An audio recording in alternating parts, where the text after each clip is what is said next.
My name is Charles Brewer. And where are you from? I'm from New Orleans, and I grew up in Kenner and Metairie, the formative years. Alfred Bonneville High School, snare line. Yeah. So obviously, what's your main instrument? My main instrument is the drum kit. I also play piano. I write music on piano for my own group. Okay. What band you play? Okay. The brass band? What? I play the snare drum in the Algiers Brass Band. All right. And is that where you can feel your influence with? Herlin Riley's influence is most evident on that gig.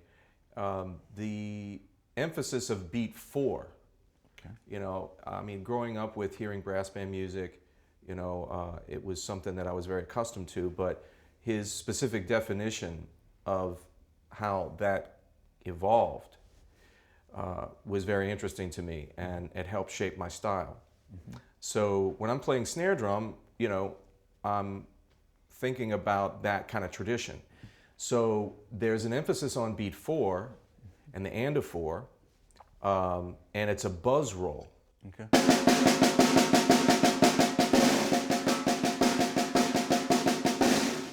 Because prior to that, everybody was marching along like a Sousa march. And so the emphasis of 4 changed everything. And how would it translate if you count it, like if you mimic it, just speaking what? 1 E and a 2 E and a 3 E and a 4 E and 1 E and a 2 E and a 3 E and a 4 E and.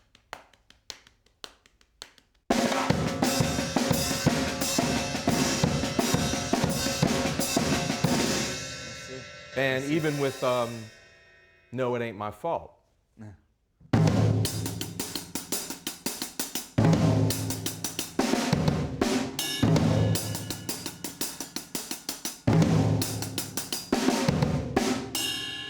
Okay. All right. A full clave, like a 3-2, would be.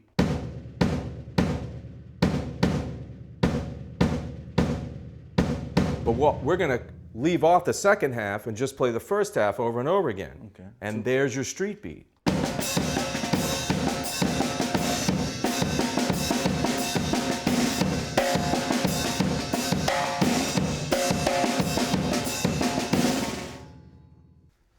So, what else did Herlin bring to you musically? He inspired me to get serious about playing piano, Okay. about understanding a harmonic instrument. Okay. And I know that he was a trumpet player first. Mm-hmm. So that inspired me to pursue the piano. I've always been interested in composition, and the pianos, everything is laid out for you chromatically. It's very accessible. I had some good piano teachers too that helped. And but there was one thing that Herlin said, it was very profound, that has always stayed with me, that he would put chord symbols on his drum charts for Lincoln Center. Mm-hmm. Because a chord to him is like a color, and it actually affected which symbol he would hit depending on which chord was being indicated. If it's a major chord, you're happy, you're falling in love. It's minor, it's serious. If it's a dominant chord, it's tense, it wants to resolve to something like a major chord. So that really inspired me.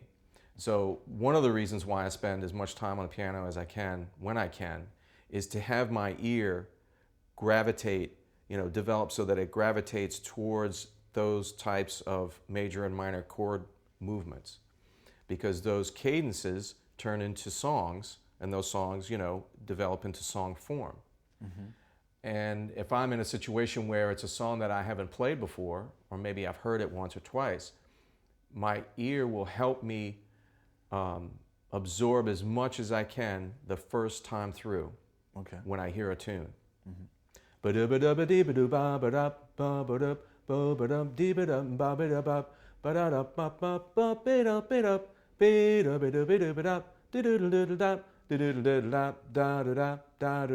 a bebop head. Mm-hmm. And so then, I'll try that, to play it as best I can,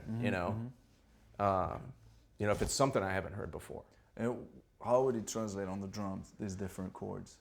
Well, If you can give me an example of one drumming style for the major chords, one drumming style for the minor. well, the way it was described to me, I mean, he was looking at a drum chart with major and minor chords, and that guided his, like I said, it guided which cymbal he would hit, Okay. you know, depending on which chord he saw. So that inspired me. That was really deep. But the residual effect of that was just doing some ear training, scales on the piano, singing, so that I could have that kind of connection with whatever music I was playing, especially if it's music I've never played before. Okay. But that bebop had, you know, ba-do-ba-do-ba-dee-ba-do-ba-ba-da.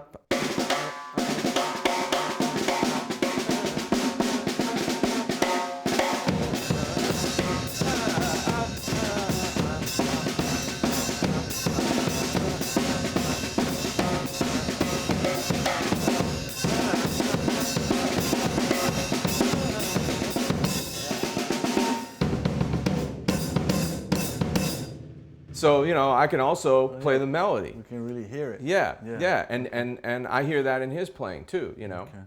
And that was a street beat context. You can put that in a straight ahead jazz context. I hear you. And so then once you know the melody and how it's easier for you to play around it. kind Sure. of, and support it. Sure, I sure. see. And that's a jumping off point for improvisation.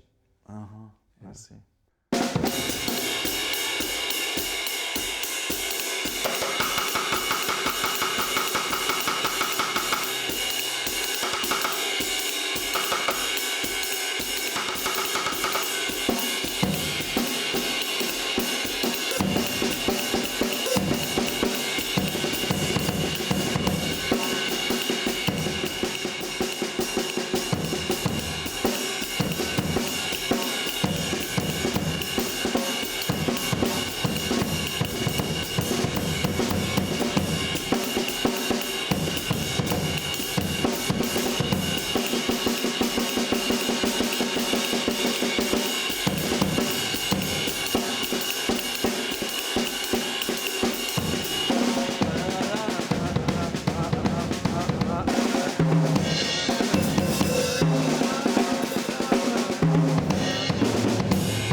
That's really good. That's really good. Thank you.